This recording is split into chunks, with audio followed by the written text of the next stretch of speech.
ওকে শেষ করেই আজকে এখান থেকে যাব। আমার ব্যবসার কারণে কত মানুষকে আমি পৃথিবী থেকে উপরে উঠিয়ে দিয়েছি।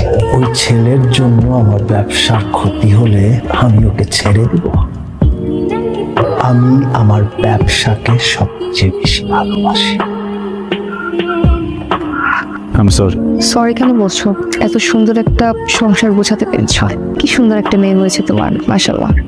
বিয়ে হওয়ার পরপরই আমরা ডিসাইড করি বেবি নিব, তারপর সোনার আমাদের জীবনে আসো।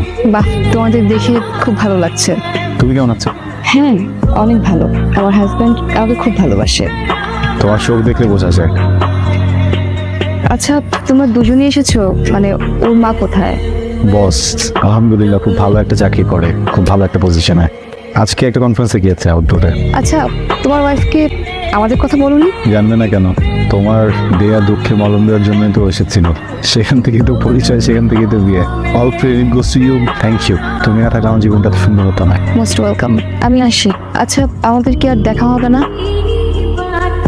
ওর আম্মু হয়তো ওর বিষয়টা পছন্দ নাও করতে পারে। তাই তো, আমি আসি তাহলে।